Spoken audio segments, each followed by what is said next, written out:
Number one అంటారు. అసలైన number one Gurukashi university. Prashant అమ్మ టైలరింగ్, అన్నయ్య ఆ టైంకి మేబీ జాబ్, తమ్ముడేమో చదువుకుంటున్నాడు, నువ్వు సెకండ్ వన్. ఇండస్ట్రీకి వెళ్ళాలన్న తపన, ఫినాన్షియల్ సపోర్ట్ లేదు. ఎలా ఆ టైంలో ఇదో అసలు జర్నీ ఎలా చేసావు? నీకు బయటికి వెళ్ళాలి అంటే మినిమం చేతిలో డబ్బులు ఉండాలి, ఫోన్లో ఎవరికైనా కాల్స్ చేయాలంటే మినిమం రీఛార్జ్ ఉండాలి, అట్లీస్ట్ ఒక ఫోన్ ఉండాలి, ట్రాన్స్పోర్ట్ ఖర్చు ఉండాలి, నువ్వు బయట ఏదో ఇంత తినడానికైనా మనీ ఉండాలి, వాటర్ బాటిల్ కొనుక్కోవడానికైనా చేతిలో 10 రూపాయలు ఉండాలి. ఇవన్నీ ఎలా మేనేజ్ చేయగలిగావు? మా మమ్మీ 3 days ఒకసారి 4 days ఒకసారి 500 అడిగేవాడిని. వాళ్ళకు విసుగు పుట్టింది.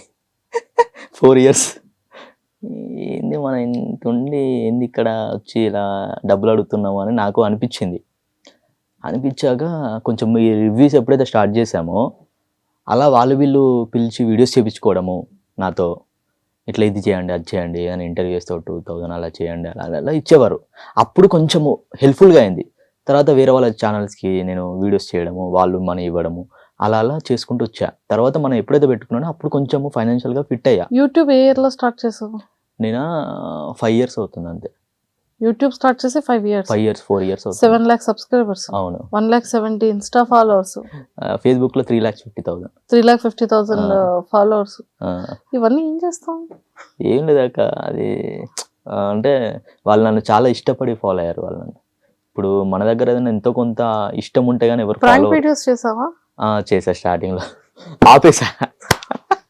ఇప్పుడు 1 by 1 గుర్తొస్తుంది నాకు.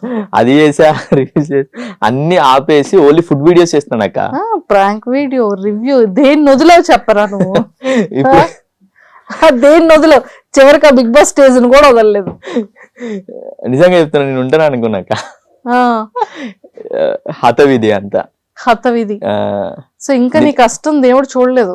లేదు అంటే వాళ్ళకి అర్థం కాలేదు. పరీక్ష ఈ అగ్ని పరీక్ష వీడికి సరిపోదు, ఇంకేదో పెద్ద పరీక్ష పెట్టాలని చూస్తున్నట్టున్నారు. అంటే బేసిక్ గా వాళ్ళు నన్ను ఫాలోవర్స్ చూసి ఇన్ని ఫాలోవర్స్ ఉన్నారు, నువ్వు కామన్ మ్యాన్ ఎట్లా అవుతావు అని ఆపారు. అంతే అంతే. అంత ఫాలోవర్స్ సంపాదించుకున్నావు కదా, డబ్బులు సంపాదిస్తున్నావు ఫాలోవర్స్? లేదక్క, వాళ్ళకి అర్థం కాలేదు అక్కడ ఎవరికి. బేసిక్ గా నేను ఇది వెళ్ళిపోవడానికి కారణం కూడా బేసిక్ గా ఫాలోవర్స్. ఇంత ఫాలోవర్స్ ఉన్నారు కదా, కామన్ మ్యాన్ కాదు మీరు, మంచి ఫాలోవర్స్ ఉన్నారు, ట్రై టు బెస్ట్ అని చెప్పారు వాళ్ళు. బేసిక్ గా మనకు చేయదాకా మనకు చేతక కాదు, అంతే అట్లా. కానీ హ్యాపీ, ఎందుకంటే వాళ్ళు నన్ను నమ్మి అక్కడ స్టేజ్ వరకు పిలిపించి పెట్టారంటేనే కానీ నేను చాలా రుణపడి ఉండాలి వాళ్ళకి. ఎందుకంటే అక్కడ చాలా కోట్ల మంది అప్లై చేస్తారు కదా, 14,000 మంది అప్లై చేశారట. 14,000 మందిలో 100 numbers లో, తర్వాత 40 numbers లో నేను ఉన్నానంటేనే ఐఎమ్ సో హ్యాపీ. చాలా సపోర్ట్ చేశారు అక్క నాకు, అంటే ఐఎమ్ సో హ్యాపీ. కానీ చాలా ట్రీట్ కూడా బాగుంటది, నీట్ గా మంచిగా. అభిజిత్ గారు, నవదీప్ గారు, శ్రీముఖి గారు, బిందు మాధవి గారు, నేను అభిజిత్ గారికి మంచి ఫ్యాన్, నేను చాలా ఇష్టం ఆయన అంటే నాకు. ఎందుకంటే నేను ఎన్ని సీజన్స్లో నేను ఆయనది సీజన్ చూసినప్పుడు చాలా మెచ్యూర్డ్గా, చాలా జెన్యున్. నేను ఆ వీడియోలో కూడా నేను అందులో చెప్పా, అది వెయ్యలేదు అన్న మీరు అంటే నాకు ఇష్టం అన్న అంటే, డార్లింగ్ నువ్వు నా ఫ్యాన్ అయి ఉండి ఏంట్రా నువ్వు ఇలా చేస్తున్నావు అని అన్నాడు.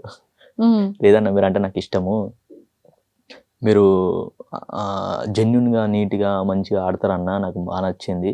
అంటే ఎక్కడ కూడా ఎలా ఉండాలి ఏంటి మీకు చాలా తెలుసు, అందుకని మీరు అంటే నాకు ఇష్టం అన్న అని చెప్పంటే, అదే కానీ నీకు ఫాలోవర్స్ ఎక్కువ ఉన్నారా, దానివల్ల నేను చేయలేను, కామన్ మ్యాన్ కాదు కదా అన్నారు. సరే అన్న, it's okay, thank you so much అన్న. చూడాలక్క ఇప్పుడు ఎట్లా ఏమైనా వైల్డ్ కార్డ్ ఏమైనా పిలుస్తారేమో, అప్పుడు ఎట్లా పోయి. ట్రూ ప్రశాంత్, నువ్వు ఎంత హార్డ్ వర్క్ చేసావో అందరికీ తెలుసు. అవును కదా, నీ బ్యాక్ ఎండ్లో నువ్వు ఎంత కష్టపడ్డావు, ఇది ఎంత ప్యాషన్తో నువ్వు ఉన్నావు, ఇదే కావాలి అని ఎంత పట్టుతో కూర్చున్నావు అనేది మేబీ వాళ్ళెవరికి తెలియకపోయినా మేబీ ఈ ఇంటర్వ్యూ త్రూ జనాలకు తెలుస్తుంది కదా. యూట్యూబ్లో వీడియోస్ చేయడం కూడా అంత ఈజీ కాదు, దానికి కూడా ఎవరో ఒకరు వీడియో తీయాలి నీకు కదా. సో చేతిలో రూపాయలు లేని టైంలో ఒకరిని సపోర్టివ్గా ఫ్రెండ్ అని అడుగుతూ వాళ్ళు సపోర్ట్ చేస్తూ నీ జర్నీ ఏదైతే ఉందో దానికి ప్రతిఫలమే ఈ రోజు ఇక్కడి వరకైనా రాగలిగాం. అవును, ఇంకొంచెం కష్టపడు, 100% మంచి సక్సెస్ జోన్లోకి వెళ్తావు. జనాలు ఓటింగ్ మీద డిపెండ్ అయి ఉంటుంది కదా. అవును. సో జనాలందరికీ కూడా నువ్వు రిక్వెస్ట్ పెట్టి నీకు ఓట్ చేయమని అడుగు. మేబీ వైల్డ్ కార్డ్ ఎంట్రీకి తీసుకుంటారేమో చూద్దాం. కన్ఫర్మ్గా.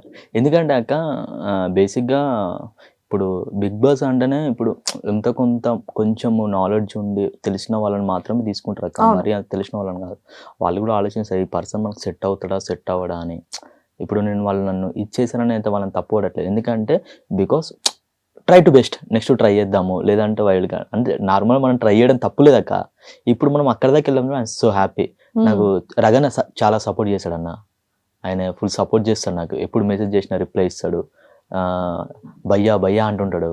నాకు చాలా గిల్టీ అనిపిస్తుంది. సార్ మీరు భయ్యానే కానీ సార్ అంటే, లేదు భయ్యా భయ్యా చెప్పండి భయ్యా ఏంటి సంగతులు ఏం చేస్తున్నారు అని చాలా సపోర్ట్ చేస్తారు ఆయన. వన్ ఆఫ్ ద పార్ట్ నేను ఇక్కడ దాకా వెళ్ళాను అంటే ఆయన కూడా కొంచెం సపోర్ట్ చేశాను ఆయన.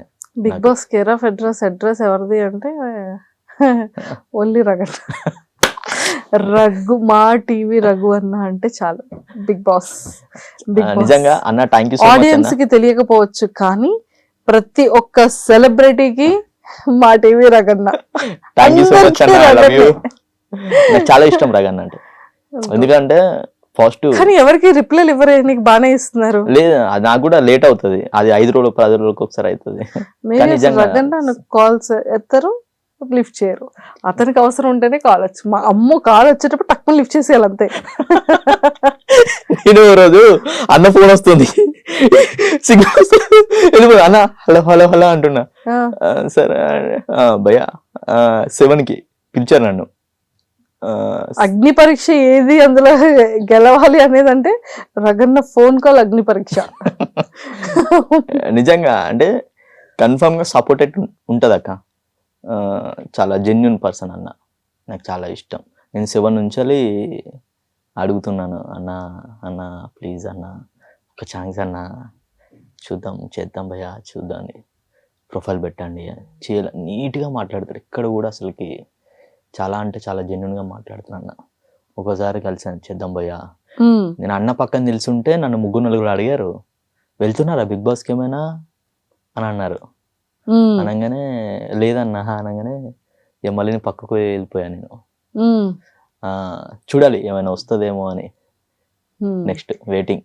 100% తదాస్తు రావాలని కోరుకుంటున్నాం మేము కూడా చాలా స్ట్రాంగ్ గా.